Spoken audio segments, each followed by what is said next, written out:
मुझे मगध का उत्तराधिकारी नियुक्त कर दीजिए।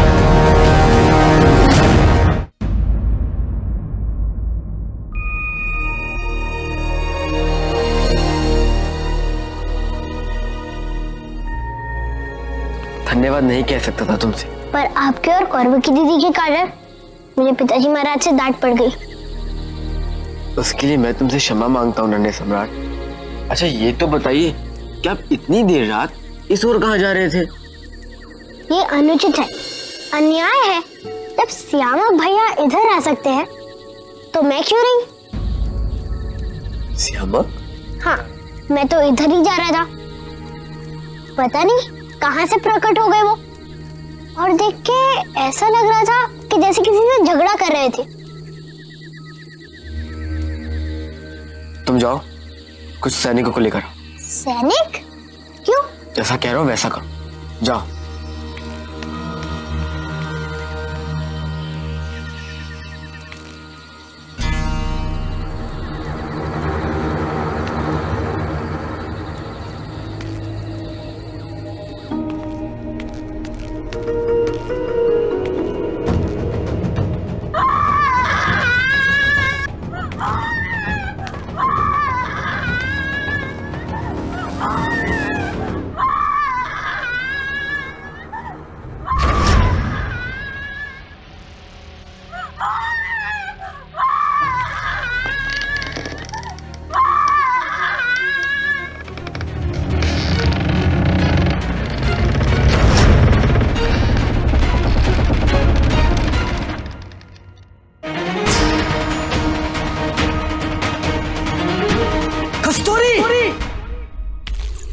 अच्छा हुआ हम इस ओर से निकल आए। जहां से हमने प्रवेश किया था वहां से किसी का आने का आभास हुआ था मुझे। आप बिना भय के कारण कुछ भी कल्पना कर लेते हैं। उस कक्ष के बारे में किसी को कुछ भी ज्ञात नहीं है, निश्चिंत रहिए।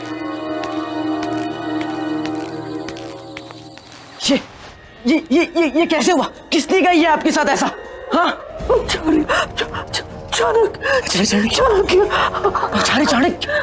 चाणक्य क्या? हत्या? आपको क्या उनकी हत्या किसने की? बोलिए, बोलिए कस्तूरी, बोलिए। राजकुमार, हाँ आगे।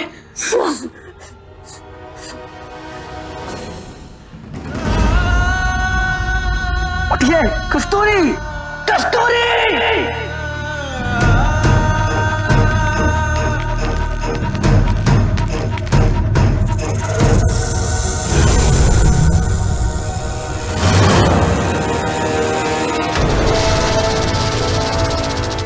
चल द्रुपद। क्या हुआ भैया? हिलना मत वहां से, वहीं रुके रहना।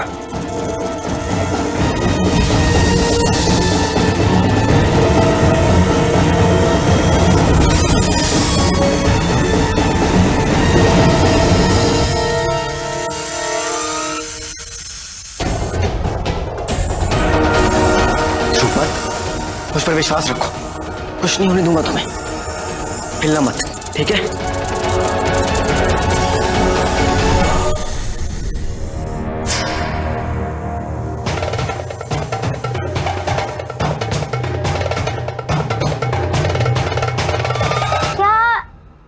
के कारण श्यामक भैया भयभीत थे? तुम दोनों द्रुपद को कक्ष में छोड़कर जाओ।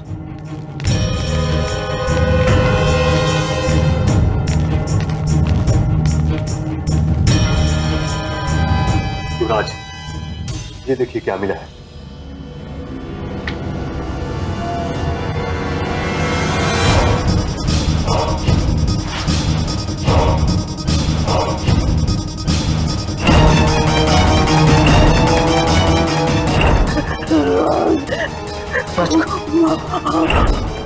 जब श्यामक भैया इधर आ सकते हैं तो मैं क्यों नहीं?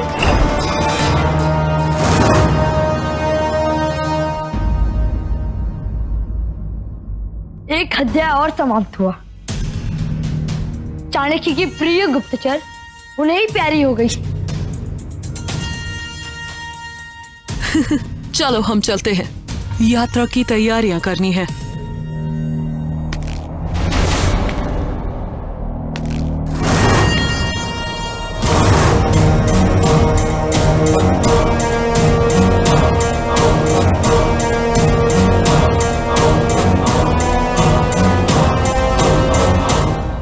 आज ये दूसरी बार है कि इस भवन में किसी की हत्या के पश्चात आप सभी ऐसे एकत्रित हुए हैं जैसे विजय का उत्सव मना रहे हो।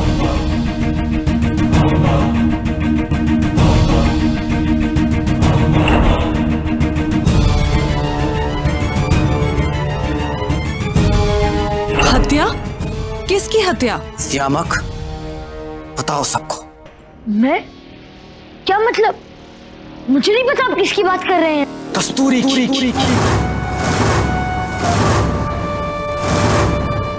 वो दासी जिसने उसी कक्ष में अपने प्राण त्याग दिए जहां से तुम कुछ क्षण पूर्व निकले थे। मैं निकला था? ध्रुपद ने देखा था तुम्हें। अरे मुझे पता ही नहीं आप किसके बारे में बात कर रहे हैं। झूठ बोल रहे हो तुम। चलो श्यामक, मुझे बताओ, तुम्हें आचार्य चाणक्य के हत्यारों के बारे में क्या ज्ञात है?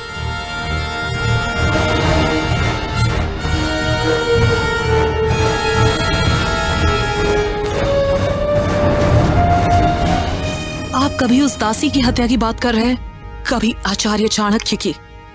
समझ नहीं पा रहे हैं कि आप क्या कहना चाह रहे हैं। कहीं युवराज बनने की बात से मानसिक संतुलन तो नहीं बिगड़ गया है? युवराज, आपने क्या देखा ये तो बताइए।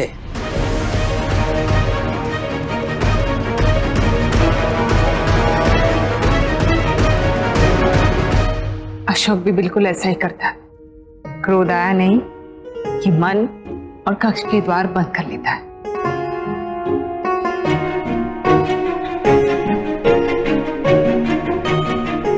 सम्राट, सम्राट अनर्थ हो गया।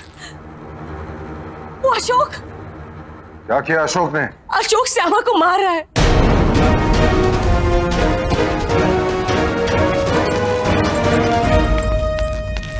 ये संयोग नहीं हो सकता कि जिस दिन मैंने कस्तूरी को ढूंढने का आदेश दिया उसी के पश्चात किसी ने कस्तूरी की हत्या कर दी और उसी समय सियामक भी उसी कक्ष से बाहर निकलता दिखाई दिया। ऐसे में कैसे संभव है सियामक कि तुम्हें कुछ ज्ञात नहीं?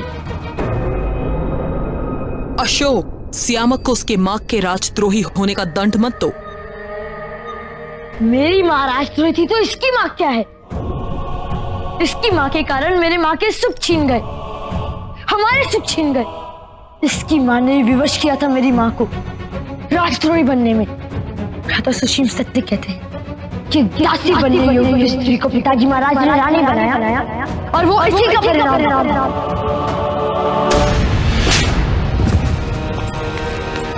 अशोक,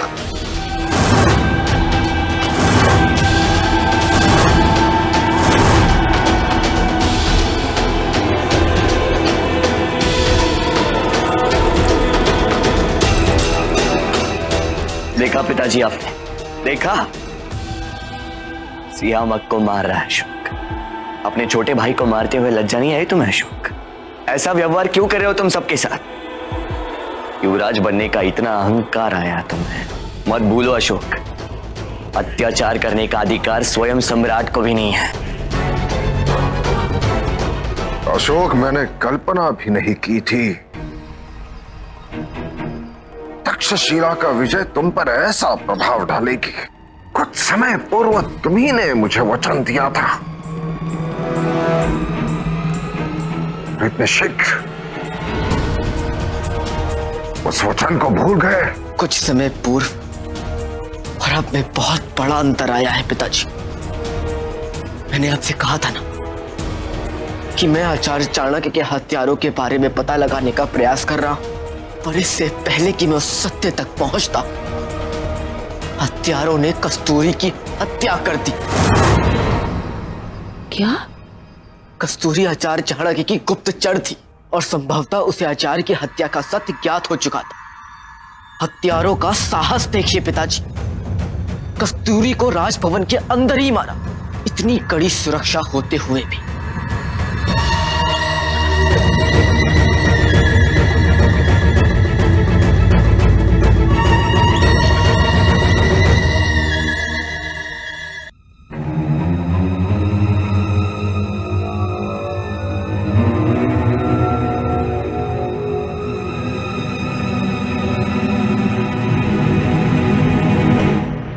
इसकी मृत्यु विष से हुई है।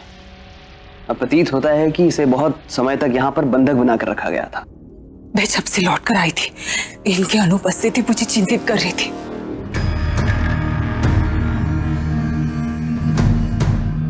मैं और माँ आपको नहीं बता पाए क्योंकि राजवैद्य की मृत्यु के पश्चात हमें ज्ञात हो चुका था कि हत्यारों का संबंध राजभवन से है,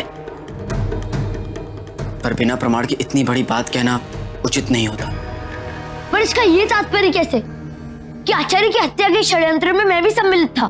सिर्फ आपके ही नहीं, मेरे भी गुरु थे। मेरी माँ ने राजद्रोह किया है तो आप मुझे क्यों दंड दे रहे हैं? सियामत, मैंने ये तो नहीं कहा ना कि तुम हत्या के षड्यंत्र में सम्मिलित थे। मैं केवल इतना पूछ रहा हूँ कि क्या तुम्हें कुछ भी ज्ञात है?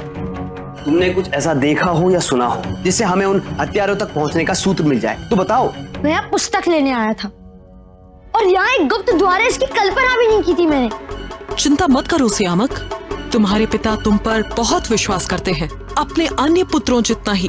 और यदि बात की जाए संदेह की, तो अशोक पे भी तो संदेह किया जा सकता है। कभी आपने सोचा या किसी ने क्यों अशोक को ही आचार्य चाणक्य अपने जीवन के अंतिम श्वास गिनते हुए मिले, या क्यों ही अशोक को ही कस्तूरी मिली? कैसे अशोक को इस गुप्त कक्ष के बारे में पता लगाने में सफलता मिली जबकि हम में से किसी को इसके बारे में ज्ञात ही नहीं? हो सकता है अशोक ने ही ये सब कुछ किया है और हम पर आरोप लगाने का प्रयास कर रहा है। सिंहासन पाने के लोभ में कदाचित अपने ही गुरु की बलि चढ़ा दे। भ्राता, आपने मुझ पर ऐसे घृणित आरोप लगाने का साहस भी कैसे कर लिया? अशोक, तो तुम औरों पे कुछ भी आरोप लगा सकते हो और जब हम लगाए तो दुस्साहस।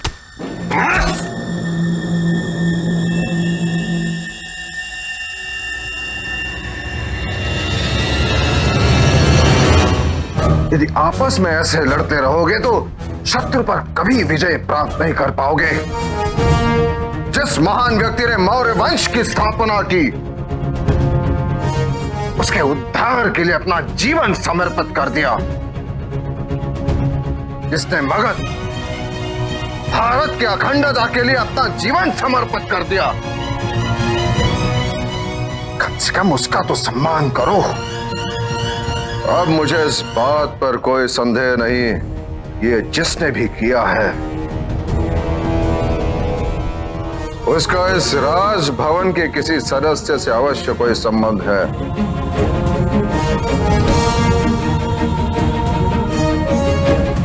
क्योंकि इस गुप्त कक्ष के विषय में वही जान सकता है जो इस भवन को अच्छे से जानता हो।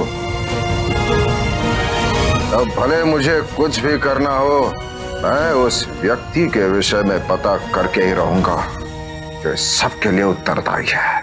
सम्राट, वो केवल एक व्यक्ति नहीं है।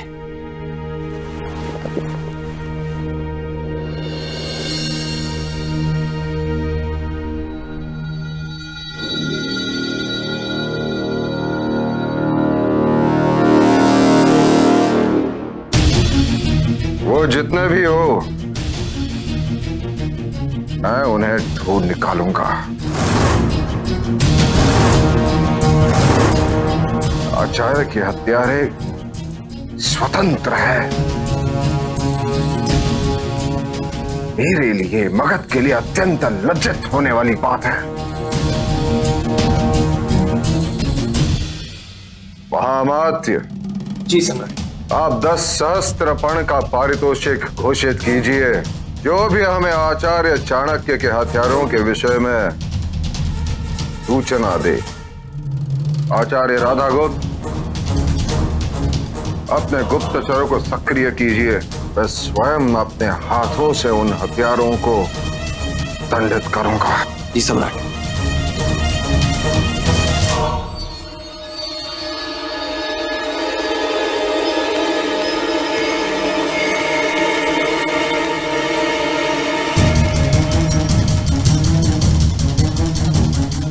चलो अशोक, चलो।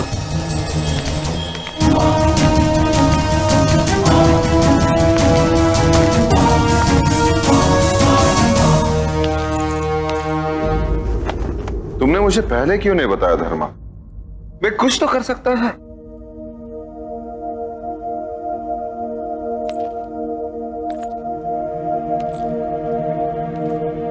मुझे क्षमा कर दीजिए सम्राट। पर मैं भयभीत हो गई थी।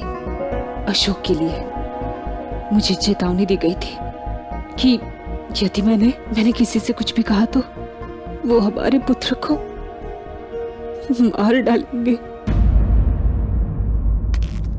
जब तक मैं जीवित हूं, आपको और हमारे संतान को कोई हानि नहीं पहुंचेगी। मैं अशोक के व्यवहार के लिए क्षमा प्रार्थी हूँ। मैं अशोक को दोष नहीं दे सकता। वह आचार्य के अत्यंत समीप था, बहुत प्रेम करता था उनसे, और उसकी मनशा अनुचित नहीं थी, किंतु जिस प्रकार उस मनशा को वो पूर्ण करना चाह रहा था वो अनुचित था।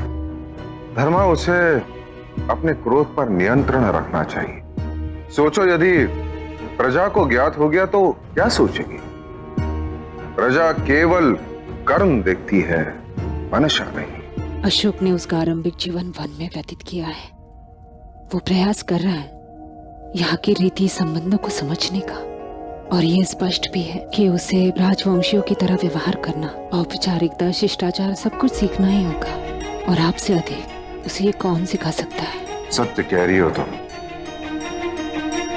मैंने भी उसके साथ अधिक समय व्यतीत नहीं किया है। मैं स्वयं उसे सिखाऊंगा, निश्चित। मैं जानता हूं इस समय वो कहां होगा।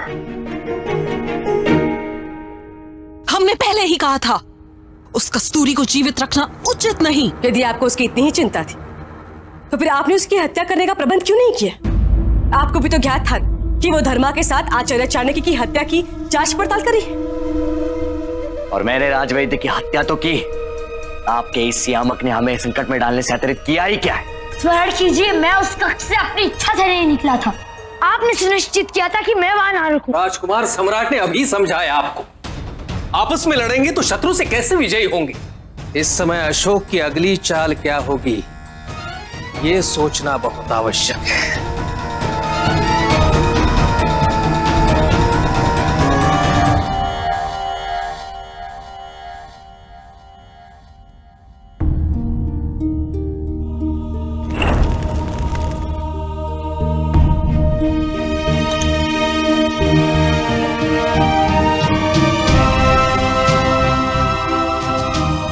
कितनी पीड़ा हुई होगी ना आप उन अंतिम क्षणों में।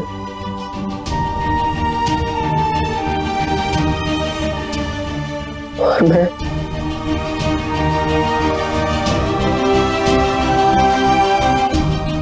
आपका शिष्य होकर भी